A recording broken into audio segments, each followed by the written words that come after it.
Hello बच्चों, नमस्कार। आप सभी का हमारे चैनल में स्वागत है। आज हम बात करेंगे आरटीआई के बारे में। आरटीआई क्या होता है और एक चीज़ें देखेंगे कि आरटीआई का क्या यूज़ है हमारे लाइफ में, आरटीआई क्यों करते हैं हम लोग।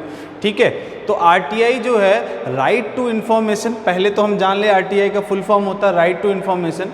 राइट टू इन्फॉर्मेशन का मतलब होता है अगर किसी भी चीज़ के बारे में हमको जानकारी चाहिए तो हम क्या करते हैं, उसके लिए एक एप्लीकेशन देते हैं और उसके बारे में क्या करते हैं, इन्फॉर्मेशन गेट करते हैं। अब इन्फॉर्मेशन गेट करने के लिए हम आरटीआई क्यों देते हैं और किसी भी डिपार्टमेंट में आरटीआई दे सकते हैं, ये जानना बड़ा ज़रूरी है।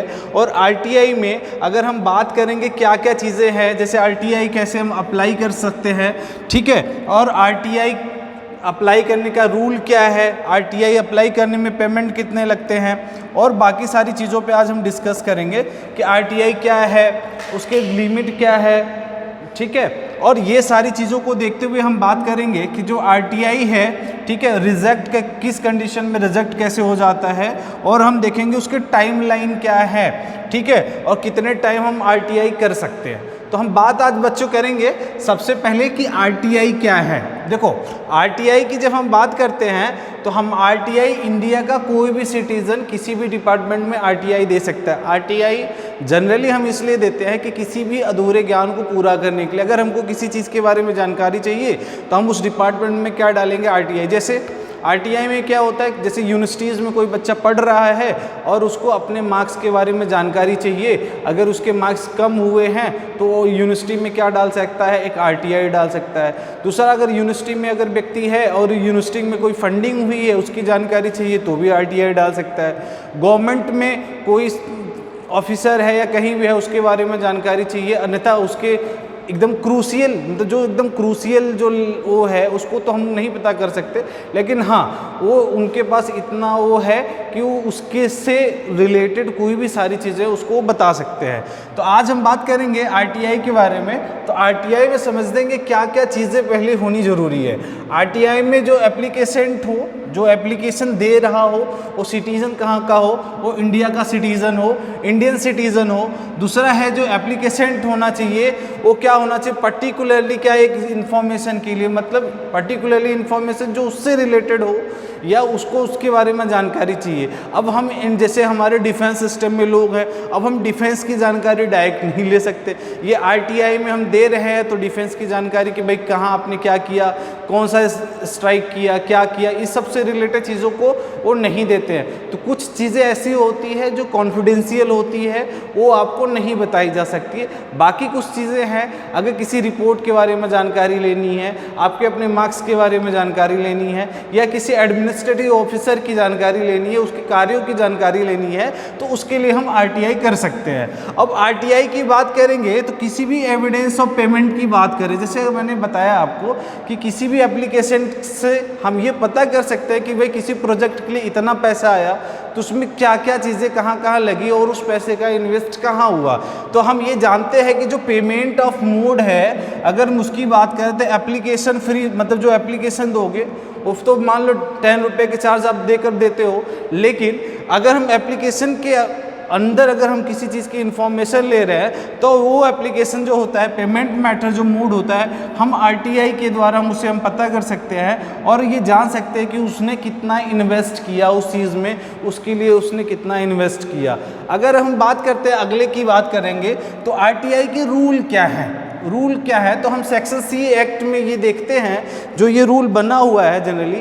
तो ये रूल इसलिए बना हुआ है, जो एप्लीकेशन होता है, जैसे फॉर्म ए की अगर हम बात करें तो कोई भी पर्सन कोई भी फॉर्मेट में ये पॉसिबल कंटेंट पर्टिकुलरली किसी पर्सन के लिए ये दे सकता है। अगर जैसे बात करें कोई स्पेसिफिक अंडर द किसमें कोई फॉर्मेट हो, दूसरा किसी स्टेट पब्लिक की बात करें या किसी इन्फॉर्मेशन ऑफ ऑफिसर की बात करें, जैसे मैंने आपको बताया कोई एडमिनिस्ट्रेटिव ऑफिसर है, उसकी इन्फॉर्मेशन चाहिए तो उसकी सारी इन्फॉर्मेशन आप आरटीआई के थ्रू ले सकते हैं। दूसरा, कोई एक फॉर्मेट जो है, ठीक है, कोई कंटेंट का जो फॉर्मेट है उसकी अगर हम बात करें तो उस फॉर्मेट में हम क्या कर सकते हैं, उसको हम ले सकते हैं। बाकी सारी चीज़ें अगर हम देखें तो उसमें कई सारी ऐसी चीज़ें हैं, जैसे अगर हम बात करें तो आरटीआई की, आरटीआई किस अवस्था में रिजेक्ट होता है?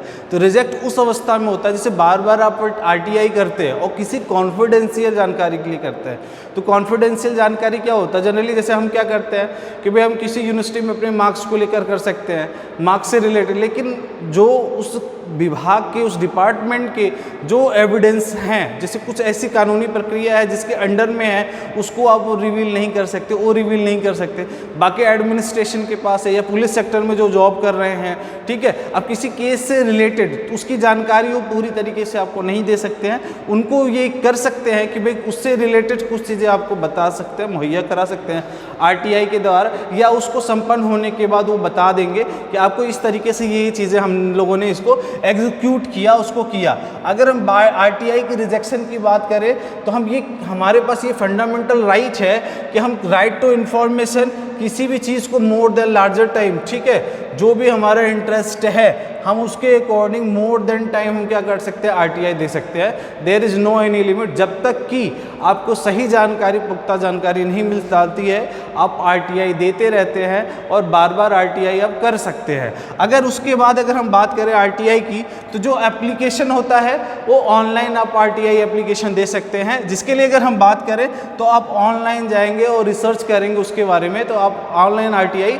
अपना कर सकते हैं। अब अगर हम आगे बात करें, जैसे थर्ड सेक्टर में बात करें, जो टाइम लिमिट होता है वो टाइम लिमिट क्या है, तो अंडर सेक्शन 7(1) में ये दिया गया है कि भाई राइट टू इन्फॉर्मेशन जो सेंट्रल एक्ट है वो कितने दिन के लिए है, 30 डेज में। अगर आप आरटीआई करते हो तो 30 दिन के अंदर आपको उसका आंसर मिलना है, नहीं मिलना है तो आप फिर क्या कर सकते हैं, उसके कार्रवाई उसके ऊपर कर सकते हैं, या उसके खिलाफ कोई भी चीज़ है, जैसे आप एप्लीकेशन देते हो तो उसमें आपको एक रिसीविंग मिलती है, उस रिसीविंग को वहाँ पे यूज़ कर सकते हो और उसके खिलाफ कार्रवाई कर सकते हैं, या उस डिपार्टमेंट के खिलाफ आप कार्रवाई कर सकते हैं। और आरटीआई में लगा फ़ी कितना लगता है, तो आरटीआई में मिनिमम 10 रुपये लगती है, 10 रुपीज़ लगती है।